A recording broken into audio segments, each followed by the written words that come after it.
Hey everyone, this is Cool Kid here, and I'll be reviewing One Piece Return to Reverie Chapter Review.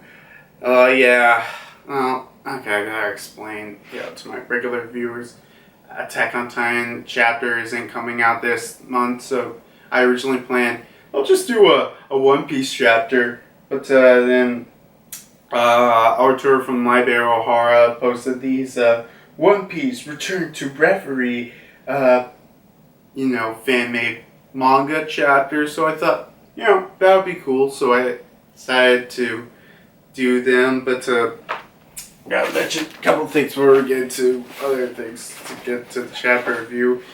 I was going to put a One Piece wall scroll behind me, but this one, unfortunately, I lost its hooks, and I don't have, it uses the different size hooks than, all my regular ones. So just remember, kids, when having wall scrolls, have multiple of different sizes, or just, don't lose them. And also, if anyone knows a good way to find, different size wall scroll hooks, please tell me. I have really hard time trying to figure that out. So, so Return to Reverie. From what I can tell, it's a fan-made, fan-made manga chapters where they're trying to tell what happened during the rest of the days of Reverie. And I don't know if Oda is eventually going to do that, or maybe even do it not as such as a great detail as something like this. But I should just mention, it is a fan-made manga, so, some details that are staying here, please, they are not canon or, what will happen in the story, but, these are just more or less theories what might happen or what Arthur thinks. So just keep that in mind.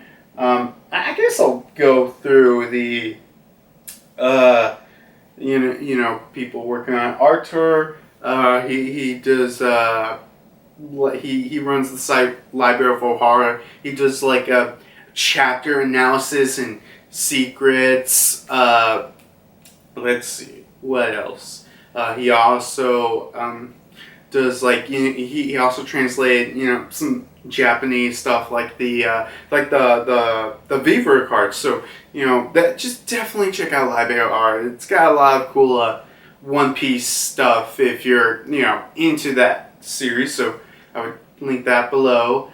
Also, yes, I'll also link, I guess, the page for, the fan-made manga in the link description below. And I'll also link the, video version that he has on his YouTube channel, which, he has a YouTube channel. I personally have not watched anything on his YouTube channel, so I don't know if it's going to be particularly. I don't know if his YouTube channel is good or not, but I'll have to watch one of his videos one day. Then for the artist who's doing this, it's Professor Gemini, who, if you don't remember, did the fan-made chapter where it's Blackbeard invading Whole Cake Island. It's all up to Katakuri to stop them. Oh man, that fan-made chapter was really, really good. And I'm actually surprised Author got Professor Gemini to do this. So, pretty cool. Links in the description. Oh, not move that around. So, let's get into the chapter review. And since this is technically a One Piece chapter, we have to look at the cover page. It's very important to the story. One Piece Return to Reverie, Chapter 1. The Winds of Change. With our cover page with Garp and Son Goku running a farm with goats. They're running a goat farm. Okay. Sure. I mean, it's definitely something I thought I would have never seen. But I mean, it was the internet, so someone would have made it eventually. But yeah, it's like real. It's such a really interesting to look at because you got these like super buff dudes that are just working at like a farm, and it's not like, oh, that guy looks, he looks like he works out a little bit. No, they're like, oh, this is One Piece standard, so I shouldn't even worry about it. Wait, why the hell does that goat have a crown? Where's that? Is that a sheep? I don't even know. I don't even know anymore. But yeah, a really amazing piece from what's this? Made by cover art by Ninja Spy D. It's not Ninja Spy. It's Ninja Spy D. The D is important.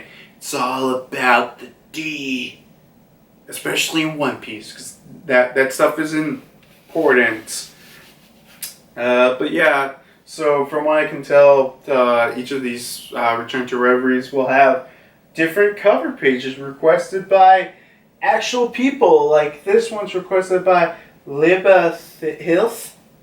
Man, I suck. I'll just probably put the name on screen, and they'll be done by different artists. So that's something cool. That's something cool. So yeah, thank you, Spy Deer, for this, and let's move on, I guess, to the actual chapter. So let's see. So the beginning of it starts just around the second day of Reverie, where we're at Marineford, and I guess New Marineford technically, because just a quick recap. Just remember, after the time skip, I forgot what G base it is, but the G base on the New World side of the Grand Line is Marineford. Just they got switched around from, but yeah, New Marineford right there with Kobe and Kobe and Helmeppo arriving there, with them being requested by Vice Admiral Cancer, Chief of Marine Promotional Council. I mean, I guess that makes sense that there's something like that. It wouldn't be surprising. I mean, so basically, Cancer's like, well, Kobe, you've been doing well for yourself ever since the Rocky Port incident. The Rocky Port incident. That one thing we'll never see. Ever since then, you've been doing very well for yourself. You'll get, let's just say, consideration for a promotion soon, someday, and we'll evaluate and get back. And we'll inform you when you get your promotion. So yeah, I think this is just a little subtle remark at, I don't know if you read One Piece chapters weekly. I don't remember when the chapter first came out, but Kobe got upgraded to an admiral status. I believe he was a rear admiral, if I remember, when that chapter first came out. But then when the volumes or the Takobans came out, he was just he was just Kobe. So I don't know if when that first came out was it a mistake on Oda or something. But I believe this whole scene is just them being like, oh yeah, remember remember that moment? You might get a Rear Admiral status. Was it Rear Admiral? I don't remember. Cancer's like, well, just wait for your promotion. Dismiss, and we get held up with being like, I can't believe it. I thought they call us here for a promotion. I thought I would finally become, have the same rank as my father. Captain Morgan. Ah, man. Captain Morgan. Such a character that we could never forget. I mean, they named a rum after him. How can you forget about Captain Morgan? Kobe's like, don't worry. You'll eventually get there. Think about how far we came. It was like, who knows what will happen at the rate. Especially if Fujitora's proposal is accepted soon, because I'm certain we'll have our hands full again, which is, obviously a hint towards, the whole what? God damn it. Bukai system collapsing. Yeah, I don't know what the hell is wrong with my English, but our to fruition. But then the next scene transitions to the Red Port, and if you remember, Hina during the original Reverire chapters brought up the fact of what about rocks, and Yarp talked about them, and we're on the currently on the Red Port right now, and he goes up to Garp again, and she's like, sorry, is he interrupting something? And Garp's like, nah, nothing really. What is it? Well, he is kind of curious. In regards to rocks, I'd like to know a little bit more about it, and basically, this really just gets into I guess, bigger dump into to God Valley, but Garp's like, you seem familiar with the details. I'm surprised you knew so much. And basically says Suru basically gave her kind of the gist of it, but now the details are set clear in stone. And then we get to the whole thing about God Valley dump, and basically God Valley at one point was let's say another home or settlement for the celestial dragons. While Marijua has always been kind of their homeland, think of this kind of like a vacation home for them. A vacation home for them with the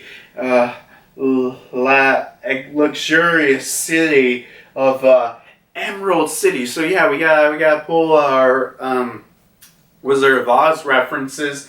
Man, I wonder when we're going to find the Yellow Brick Road.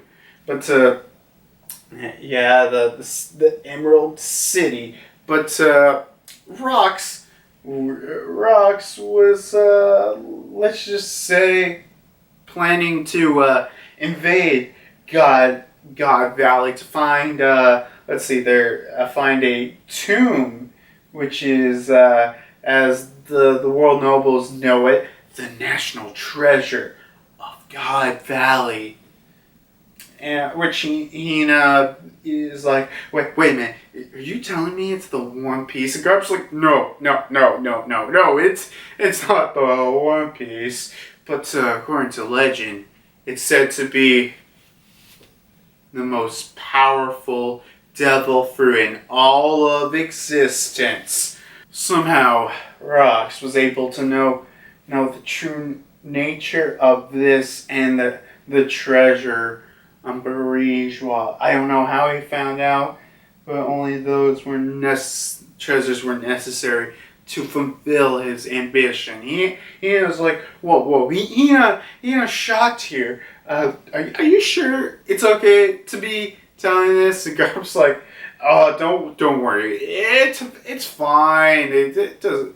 I mean, this is classified secret detail, but I mean, what could hurt? I mean, Rock's obviously dead. God Valley literally sank to the ocean.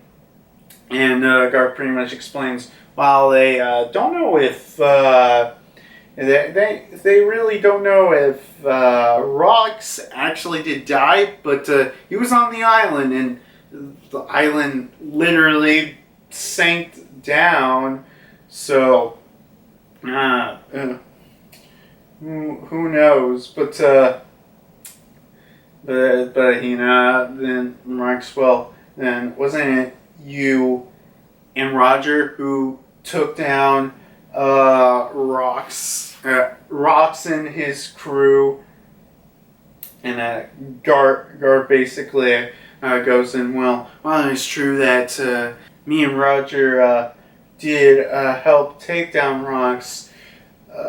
Taking his crew was a different purpose, and especially helped that we were helping the celestial dragons, which he kind of makes a big deal, like, since it's pretty well known that Garb doesn't like the celestial dragons. And Garb's like, well, of course we couldn't just be the ultimate pirate group, especially with their 4 commanders on board, with Newgate, Linland, Shiki, and Kaido. So, I mean, it makes sense that Whitebeard, Big Mom, Kaido were all commanders, and Shiki, since he was one of the pirates that's said to be, to have fought Gold Roger multiple times, that he should be more in the actual story. However, but I mean, I guess I'll mention. They got the in the they actually have this cool, I guess not wide shot, but with some of the Rock's crew with I think Captain Longjean, and I see Shaki. Ooh, I know that for a fact that in the manga, I don't think they specifically stay out Shaki was a member, but God, please, Oda, just let it be Shaki. We all want it to be Shaki, so just don't fool with us. So yeah, Shaki, Kaido, Big Mom, Whitebeard, Rocks. I think I see 2 others that I can't name out. Maybe it's Golden Axe or Wang Ji. Who knows? But yeah, he says, them 4, the commanders, were known as the 4 Horsemen.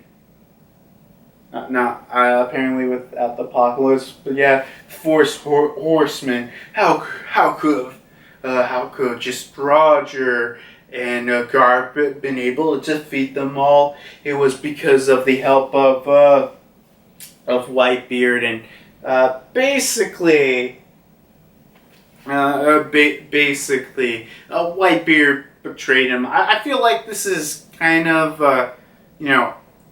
I kind of feel like this kind of would make sense for Whitebeard as the character as we know him now, and to be with Rock's entire crew, whose whole goal is, I'm going to take over the world, or destroy it.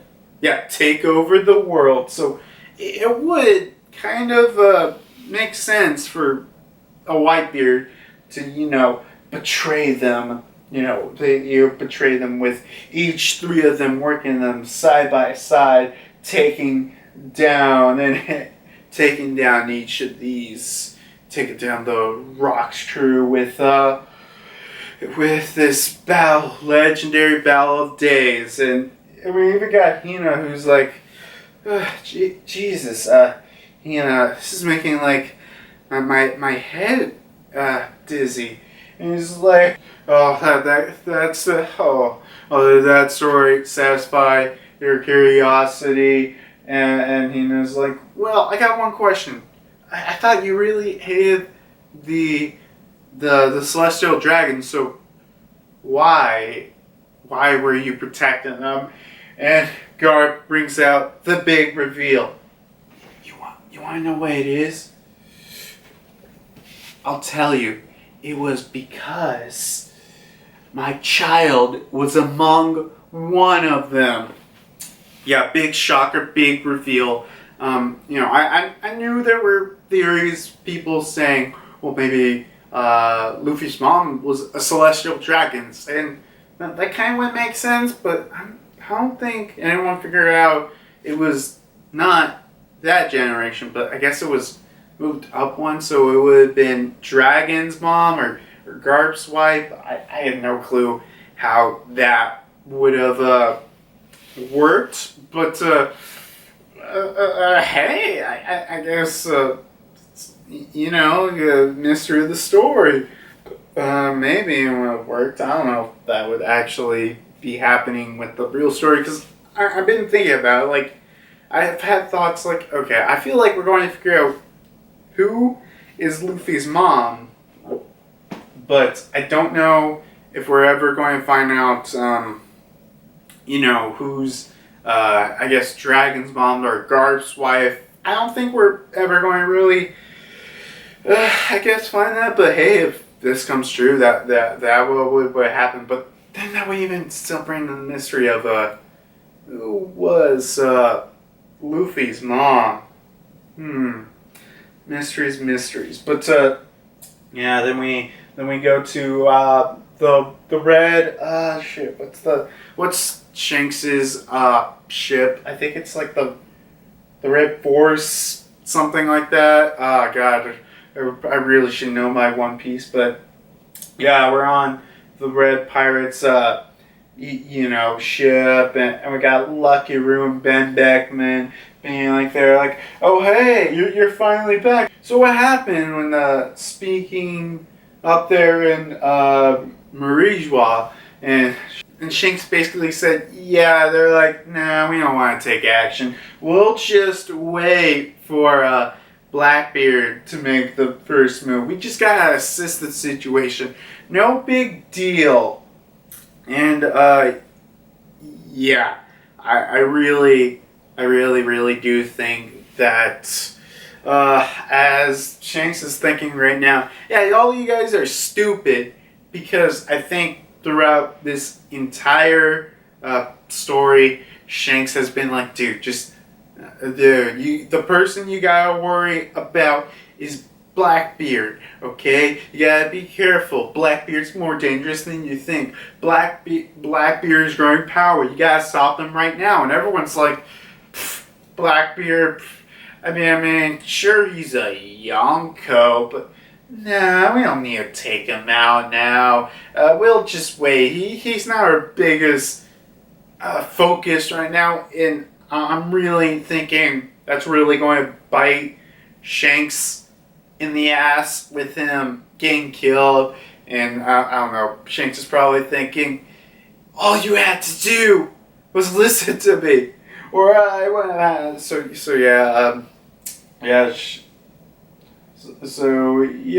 the Gore's there, like, yeah, we're going to do nothing. And Lucky Roo mentions, did you hear about Big Mom and Kaido? And they're like, oh yeah, they discussed about that too, which are precisely that why the emperors are hesitant to act. Well, I doubt we'll be able to count on the government to take action. So yeah, basically, Lucky Roo also ask, oh, what about Luffy? Don't you want to, help him since he's, trying to take out two of the Yonko? Shanks is basically like, well, it's his fight, and, we shouldn't really, get in his way, and plus, we shouldn't really underestimate him, but we got some of our own business. We gotta take down Blackbeard. We gotta put an end to Rox's legacy. So yeah, I'm pretty sure this is like everyone expected. Shanks was like, we gotta take down a certain pirate, Blackbeard. The Gors are going to be like, nah, let him be. He's not a big deal. And Shanks like, well, I gotta do it, I guess, myself this time. And, as of right now, let's see, right now, Blackbeard, I don't know, I feel like... Hey, Cool Kid here, interrupting in the middle of the video just to say, a part of the section of the video, I don't know, just got cut off for some reason. I personally can't tell you why, but it did. So unfortunately, instead of re-recording that section, I'm just going to do some voice lines of basically the gist of what happened. So in this section, I basically really just question what's really Blackbeard kind of doing concurrently, because right now I believe we know he's got some spies in Wano, so maybe he's after Wano. We also know he's trying to get a surge of devil fruits for his crew. So that means actually that could be a possibility where we for characters with devil fruits that we have not seen in a long time. Well, not them, but their devil fruits could come back. I could see some of the Baroque works. Yeah, Baroque works, that some of them do have some I would say pretty OP devil fruits. Even the Doflamingo family, maybe parts of them, since I'm sure not all of them went to Impel Down.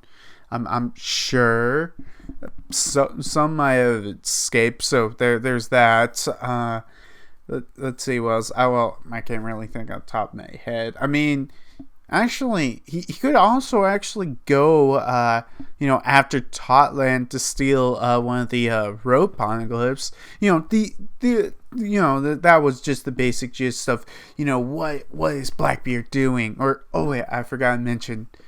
I'm pretty sure almost everyone else has thought of this, but I think Blackbeard is going to go in Wano, and at the last minute he's going to finish off Kaido and get his devil fruit. And so Blackbeard essentially has the strongest Logia, the strongest Zone, and the strongest Paramecia. Theoretically, probably could be a stronger fruit than the dragon fruit, but I think for the peak of Zone, that's what it's going to be. Yeah, I think that's basically what I said. So we're doing a little transition back into the original recording. Let's go. Oh yeah, Shanks versus Blackbeard.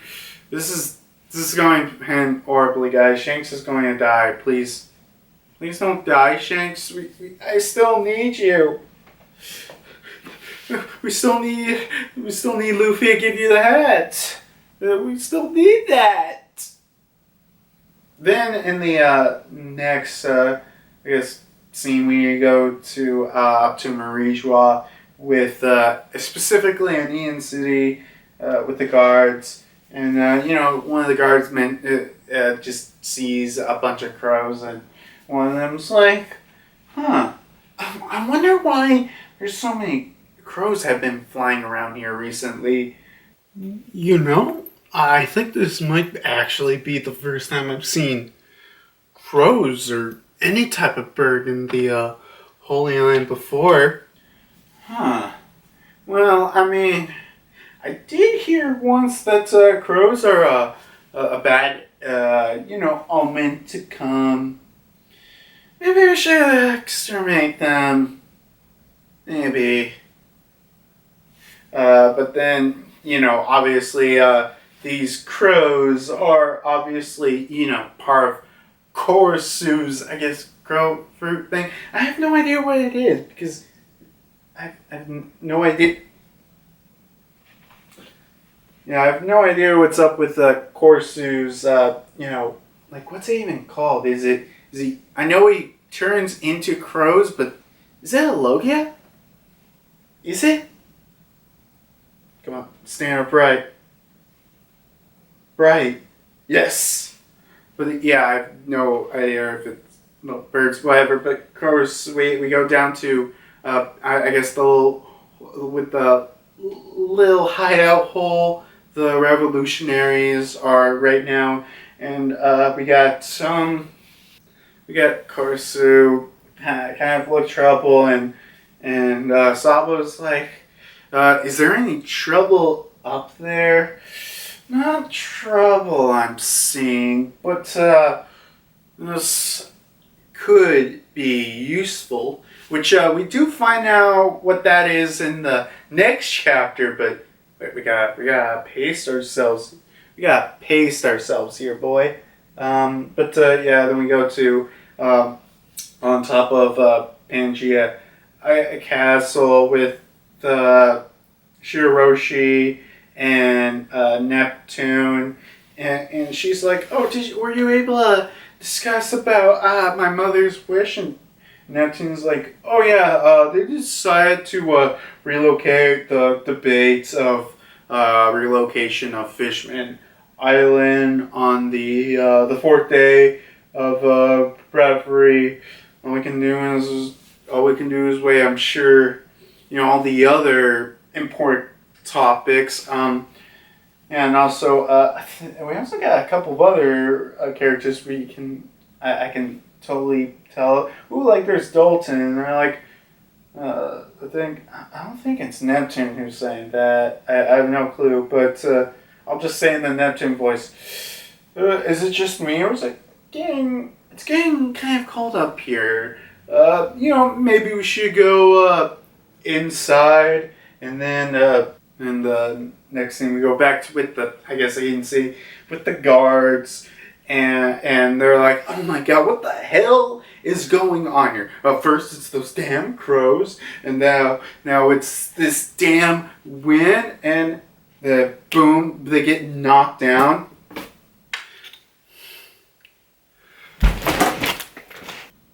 Sorry, but yeah, they get all knocked down, probably conquerors, and then we see a mysterious figure of a dragon coming, and Dragon's like, well, it's almost time for revolution, and that's where the chapter ends. So from what I can tell, this is from what I heard, all this stuff is supposed to be, as of what we know about the story, to be in line. So, I mean, it is kind of weird that because at the end of Reverie, is that Kamabaka Kingdom, but I believe this is supposed to take place on the second day of Reverie.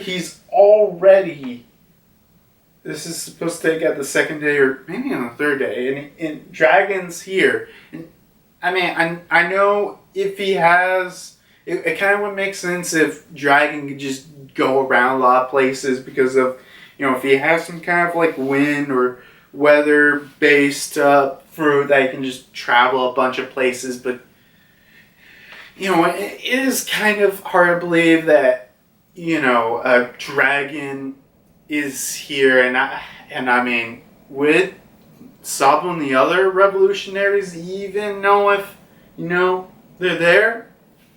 That's an even a bigger question, but yeah, I guess that's really it. So, yeah, a lot of the, I guess, looking back on the big details that they put out that I am kind of dubious on is, while, okay, the whole dragon thing I've already mentioned, the, I guess, whole thing about Garp's wife being a celestial dragon, I'm not off-put by it, but I feel like I feel like it's definitely kind of a strong possibility, especially now since you put it in my head. So, that's yeah, there is definitely a possibility.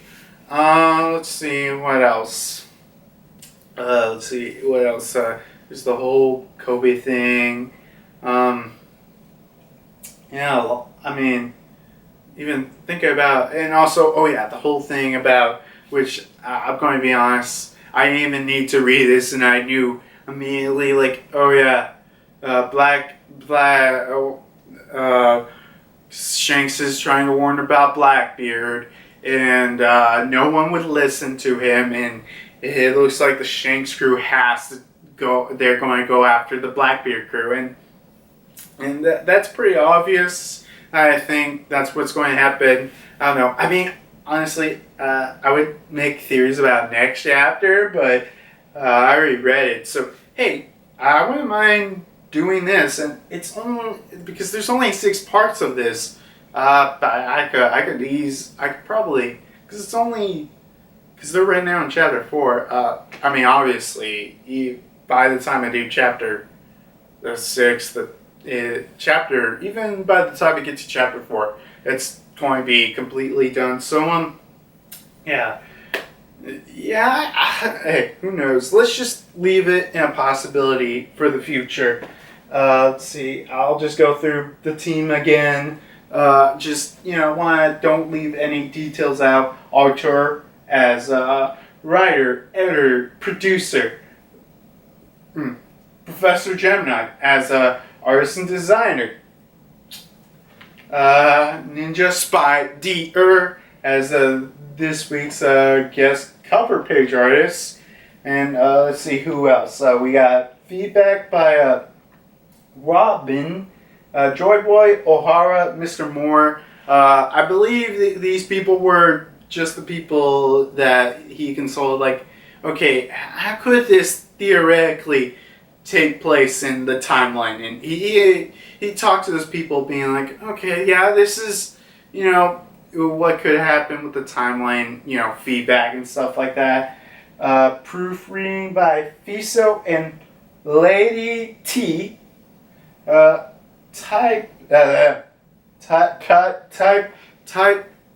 Typesetting. I'm an idiot. By Jack. Just Jack. Not the Droughts. Just Jack. Respect the Jack. And moral support by Ninja D. Spy. Oh, hey, he pops up again. And let's see. And Agent 65. Not as cool as 64. Not as wacky as 60. 30. I don't know what I was doing anymore. But I mean, it's ended. I guess next time I see you with the chapter reviews, I mean, I'll probably be doing Attack on Titan, but hey, maybe in the future we'll see. But whenever we, I don't know, whatever next, well, let's just hope that, I'm trying to think of like a cool intro, like, well, I guess I'll see you next time when I return to the reviews. Oh, yeah, that's a decent way to end it. Yeah, I can end it right here.